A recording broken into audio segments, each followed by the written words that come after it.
The name is Tamandev Sood, your host for my weekly show, My Top Tips, every Wednesday, 9:30 a.m. IST. I pick up a topic which is of concern to me, and I believe is a topic of concern to you all also. The topic may be around business continuity, risk management, crisis management, disaster recovery, information security, sustainability, environment, anything that may be of concern to the society. I tend to pick up the topics, raise the concerns, and also attempt to give my solutions. This is 110th episode, and we are going to talk about something strange happening around us. It seems we are not ready for it, not fully ready about it for it. And I'm saying, hope you are not a pigeon in this race or running to the cat. My cat and the pigeon story. No scientific proof behind this, but logically it makes a lot of sense. So the story goes like this, that when a pigeon sees a cat, it closes its eyes as if there is no risk around, there is no cat. But for the cat, it becomes very easy to pounce upon and eat the pigeon. So simply, we shouldn't be such pigeons in our lives. This is what a risk management lesson is. Big bold statement. Only 50% of leaders believe their business models are fit for today's emerging risks. This came out of Will's Research Network Emerging and Interconnected Risks Survey 2025, about a month ago, as I recollect. So it's not too old. And the statement, which is kind of a summary from the survey, can be read in two, three different ways. 50% leaders believe their business models are fit for today's emerging risks. Most people may worry about the 50% CEOs, leaders who are not confident about their risk models and approaches. But my worry is about the first portion, the 50% who are confident that their current risk models and approaches will work, do work. Because confidence often replaces curiosity, which is not good. And this old existing trap of overconfidence kills. Leaders can become convinced their dashboards, models, and frameworks are good enough. The world is changing faster than these frameworks are evolving. This is the challenge. Comfort creates blindness. So, with due respect, these leaders, these CEOs are not blind, but they are blindfolded most likely. These leaders are not ignorant, they are comfortably convinced. And who doesn't want to be comfortable? They are human beings. I say nothing going wrong does not mean your model works. Maybe it is not working. Maybe it has not been tested, or it has not been tested enough. So we need to go into that mode. Most organizations are not failing because of what they did not know. They are failing because of what they knew too well for too long but refused to re examine. This is a live case from India, the Indigo Airlines case, and we'll discuss about that in today's episode. This is the challenge. Those blindfolded pigeons refuse to understand that risks today do not arrive alone. They collide, cascade, and amplify. Yet, many organizations still treat risks as isolated boxes in a register. So, for decades, our risk models, whether ISO 31000 or COSO or any other, they have not evolved with the time. They still continue in the same way: identify, evaluate, mitigate. Old frameworks were built for a time when the risk was linear. Today it is not. The world does not exist. That world, the linear risk world, does not exist anymore. If I pick up Indigo case, this is how it started: regulatory non-compliance, and then followed by mismanagement. This was the triggering event. What happened next? Mass cancellations and delays. This was operational failure, and most likely in the old existing risk register, there would be one risk called operational failure. It followed by passenger outrage, reputation collapse, and added to reputational and financial risk. Added to the stress for the employees, talent attrition, and competitor poaching. Might not have happened yet, but these are emerging out of the initial risk. And these would be called human capital risk. Followed by, or may happen soon, investors losing confidence. They may start withdrawing. They may be slow in further funding, and share prices go down or went down in the case of Indigo also. This is market value risk. Investors will lose confidence, may start withdrawing. My apologies, it's coming twice. I just discussed that. Look at the suppliers for Indigo, Airbus, Boeing, etc. They may start questioning Indigo's stability. They may go slow in supplying the aircraft to Indigo. This is supplier confidence risk. Leadership perception risk intensifies, got intensified, or may get intensified. Link this with around the same time, a big top management exodus started at Apple Inc. Link with that by third or fourth day in the Indigo journey, Indigo top management who had got bad name, the risk committee and the board, they may start feeling this. If I'm going to jump, now is the safest time.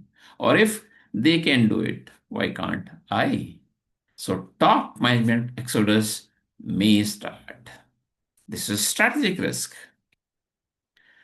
Organization capability will weaken further, and this may lead to a bigger challenge in the Indian aviation sector, leading to the global sector also. So market share decline for Indigo. It may take long time to regain that market share.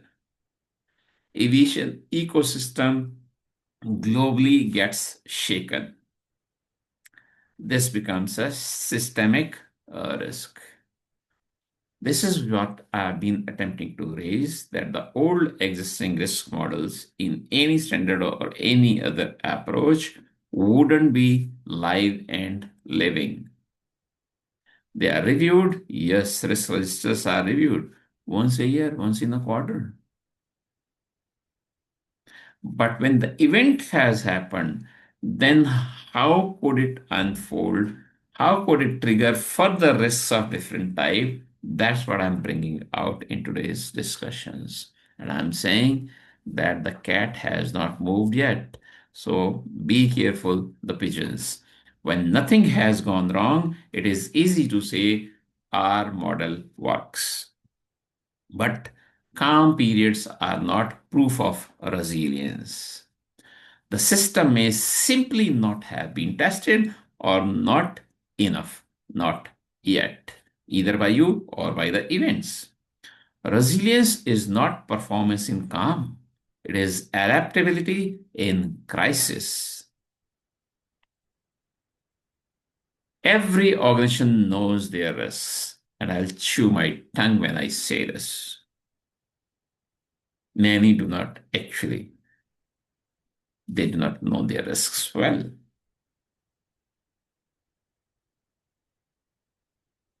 The real issue is they are not treated with seriousness. So they know, but they do not treat their risks with seriousness, providing full resources, or with cultural ownership. Ultimate is attitude and culture that I talk again and again. Documentation is not equal to resilience. Insurance is not equal to resilience. A living adaptive culture is equal to resilience, or resilience is built through a living adaptive culture. Let's attempt to redefine this race. If a resilience were a race, it will not reward the fastest runner. Not anymore. The rules of the race have changed, need to be changed. We must understand this if we are the runners in the race. It will reward the runner who can change decisions, directions without falling, without failing. Three shifts must come into leadership at the leadership level. Challenge the comfort of fit for purpose, replace confidence with curiosity, and move from assurance to adaptability. These are my three top tips, warnings, requests, inputs to the top management. And a question: are you in this race? Leaders must ask themselves honestly, are we evolving or have we become comfortable? Which is a very dangerous situation. Stillness feels safe, but only until the cat moves, and the cat has not moved yet, perhaps for most of us. And the solution lies in a transformation, a cultural transformation. Resilience transformation must start at the CEO level. It must extend after the CEOs to departments, teams, and every employee, which means it's a long journey. Nothing comes free in this world. So even resilience, even risk will not be free. So investment in resilience, which will be in terms of time, effort, and money also must be made during good times when we are happy, healthy, not after failure. When I fall sick, then I visit the doctor. Attempt should be that I do not fall, which means I need to practice it before I fall sick through my lifestyle, eating habits, exercising habits, reading habits, writing habits, practicing, because practice makes man perfect, and with no discrimination, practice makes women also perfect. And I chew my tongue second time in the episode. No one is perfect in this world. Keep improving, please. Learning sharing is forever. I'm a lifelong learner myself. I'm learning while delivering this talk as well. Culture determines who survives the next disruption. Coming to the end or closure of the talk today, organizations cannot hide behind ignorance anymore. That's what my message is. Facts are visible, interconnected, and accelerating. It's not like this, it perhaps is like this. Leaders must cultivate a mindset of readiness and capability to change. That capability is linked with willingness also, willingness to change, willingness to learn. Sometimes we say we need to unlearn to learn. And as I always say in every episode, wisdom delayed is opportunity denied. The time is now for resilience. So let the sun of resilience rise for all of us. But we need to practice. If you need help in awakening your most precious asset, undoubtedly your people.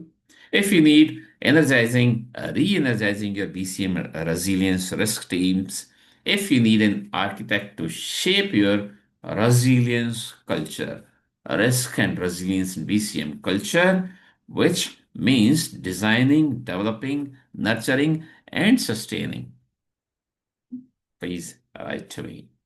I do this with my new innovative, exciting, engaging, energizing, entertaining, involving, immersive, digitally detoxing, and educating BCM and resilience games.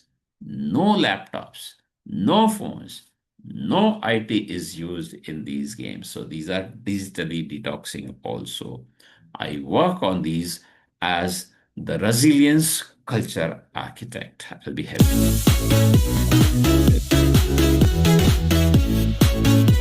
Episode number 10, Hero. While we finish this message, stay curious, active, don't be them in any days. If you have any questions about today's discussions, or about resilience as a whole, please feel free to write to me and I'll be happy to respond. Logging off, your host, Daman Devsood, from my weekly show, My Top Tips, every Wednesday, 9:30 a.m. IST. I look forward to seeing you on every Wednesday. Thanks. Bye bye.